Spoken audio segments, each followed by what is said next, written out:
సినిమాను రాజకీయంగాను వాడుకుంటున్నారు కొంతమంది. మెగా అల్లు మధ్య చిచ్చు పెట్టాలని చాలా మంది ట్రై చేస్తున్నారు. సినిమాలో ఉన్న డైలాగ్ ఒకటైతే ఇంకొంతమంది మసాలా వడ్డించి సోషల్ మీడియాలో షేర్లు చేస్తున్నారు. మెగా కాంపౌండ్ మీద బన్నీ కౌంటర్లు వేశాడంటూ టీవీల్లో డిబేట్లు కూడా చేస్తున్నారు. కానీ సినిమాలోని డైలాగ్ వేరు, బయట ప్రచారం చేస్తున్న డైలాగ్ వేరు.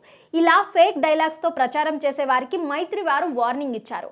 పుష్ప 2 డైలాగ్స్ అంటూ కొన్ని ఫేక్ డైలాగ్స్ సోషల్ మీడియాలో వైరల్ అవుతున్న సంగతి తెలిసిందే. సినిమాలో ఉన్నది ఒకటి అయితే బయట ప్రచారం చేస్తుంది ఇంకొకటి. ఎన్టీఆర్ ఫ్యాన్స్, వైసీపీ శ్రేణులు, మెగా యాంటీ ఫ్యాన్స్ ఇలా అందరూ కూడా కొన్ని డైలాగ్స్ ను మార్చి సోషల్ మీడియాలో ప్రచారం చేస్తున్నారు. సినిమాలో వచ్చే డైలాగ్స్ కు మసాలా జోడించి సొంత పైత్యం యాడ్ చేసి డైలాగ్స్ షేర్ చేస్తున్నారు. ఏది ఒరిజినల్ డైలాగ్ అన్నది కూడా తెలుసుకోకుండా మీడియా ఛానల్ డిబేట్ కూడా పెట్టేస్తుంది. ఇలా ఫేక్ డైలాగ్స్ ప్రచారం చేస్తుండడం, పైరసీని ఎంకరేజ్ చేస్తుండడంపై మైత్రి మూవీ మేకర్స్ ఫైర్ అయింది. ఊహాజనితమైన సొంత క్రియేటివిటీతో పుట్టించిన కొన్ని డైలాగులు పుష్ప 2 చిత్రంలోనివి అంటూ కొంతమంది కావాలని సోషల్ మీడియాలో పోస్ట్ చేస్తున్నారు. వాంటెడ్ గా కొంతమంది సినిమాపై నెగిటివ్ ప్రచారం కోసం కావాలని ఇలాంటి పోస్ట్ చేస్తున్నారు. దయచేసి ఇప్పటికైనా ఇలాంటి పోస్ట్ చేయడం మానకపోతే అలాంటి వారిపై చట్టపరమైన యాక్షన్ తీసుకోవాలని నిర్ణయం తీసుకున్నాం అని ట్వీట్ వేసింది. అల్లు అర్జున్ ఫ్యాన్స్ అంటూ కొందరు టీవీ డిబేట్లలో పాల్గొనడం, సినిమాలోని లేని డైలాగ్స్ గురించి మాట్లాడడం చూస్తూనే ఉన్నాం.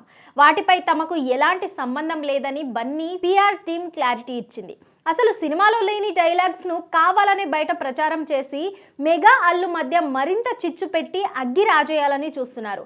మరి మైత్రి ఇచ్చిన ఈ సీరియస్ వార్నింగ్ ఏమైనా పనిచేస్తుందా లేదా అన్నది చూడాలి.